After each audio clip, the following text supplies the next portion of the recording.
Get some analysis and unpack this some more with Ryan Bohl. He's a senior Middle East analyst joining us from Philadelphia in the United States. Ryan, appreciate your time.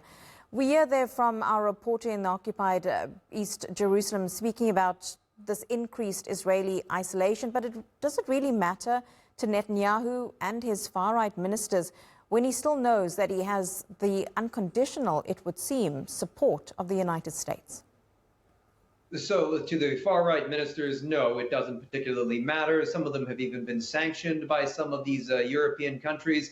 And to them, they think the isolation is worth the trade-off. But there are places where even the far-right will have to pay attention, specifically in Berlin, where Germany is a major supplier of Israel's Merkava battle tanks, their engines specifically, and components for those tanks. Now, Germany has already said they will hold up components for tanks being used in Gaza, but they're not holding them up wholesale. And in terms of defense, that's the one country besides the United States that the Israeli right needs to be watching, because that's the country whose mind it seems to be changing. So there are some significant breaks. They will cause changes in Israeli behavior over time. But of course, the real big block to a change in Israeli behavior is the United States itself. And there's really no sign that President Trump will be changing Israeli-American relations anytime soon. Some of the change that we're seeing from the international community is this recognition of a Palestinian state.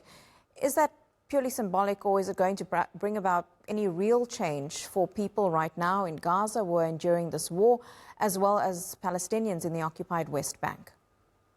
Well, overall, it is a symbolic move in and of itself, but it suggests that more substantial moves are coming down the pipeline. Things like sanctions and arms cutoff from Europe and potentially having those be long-lasting. That's what's being suggested as these countries switch over to recognize Palestine. And they're trying to give Israel's government time to digest this information and to see if they want to ward off this threat with policy changes. Now, Europeans, we've seen this with many different policies in many different places, very consensus-based, very slow-moving. So it's very likely they will give Israel a considerable amount of time before they start to take more substantial steps to cut off trade, or in Germany's case, substantially cut off arms exports. But that is the path that they are on, and it's not something that Israel can ignore. There's also been this question of the role of the United Nations as we look at the UN General Assembly, the 80th year of the United Nations as a whole. And we heard from President Trump criticizing them for not doing enough to end the wars. He spoke about the 7 wars that he has managed to end during the second term in office. But is some of that criticism warranted? Donald Trump even saying there that there are a lot of statements that are released condemning certain things, but action is not being taken to actually stop these wars.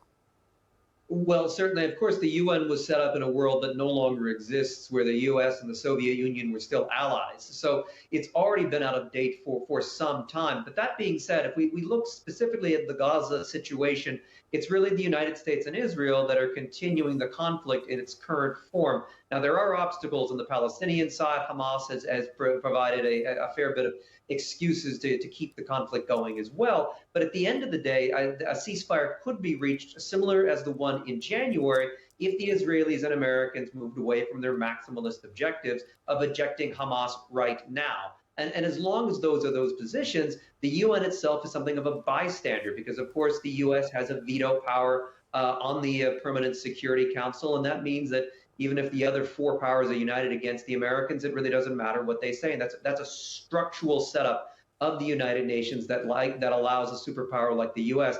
to continue to play an enabling role in a particular conflict. Now, in terms of those other conflicts, I think we could all quibble with how many of them were actually ended by President Trump. Many of those conflicts were started and stopped by local dynamics rather than by the United Nations or by President Trump himself. Ryan, President Trump is expected to meet Arab leaders, leaders from the Muslim world, as well as Turkey in New York later today. What do you expect that meeting to look like? Would it be something that the United States is putting forward as a way to end the war in Gaza? And how would some of those leaders react to the United States suggestion, considering some of the countries in the region have been very vocal about the U.S.'s complicity with Israel? Well, I think the U.S. is likely to play a reactive role as it has throughout much of the conflict from the beginning of the Gaza war in 2023. And that means that when meeting with these Arab leaders, it's likely that President Trump and whoever else is in the room will be listening to their concerns and their worries about Israel's potential annexations in the West Bank, its ethnic cleansing campaign in Gaza, the high humanitarian cost of its military campaign.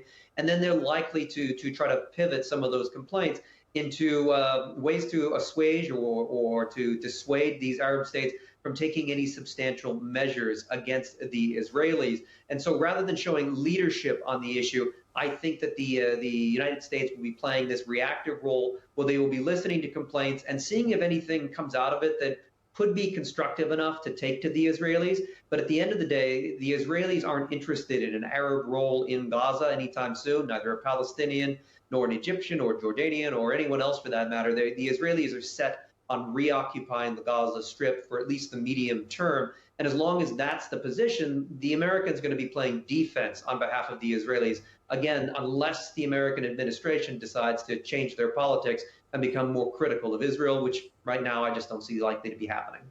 Middle East analyst Ryan Bohl, great to get your take. Thank you very much. Thank you.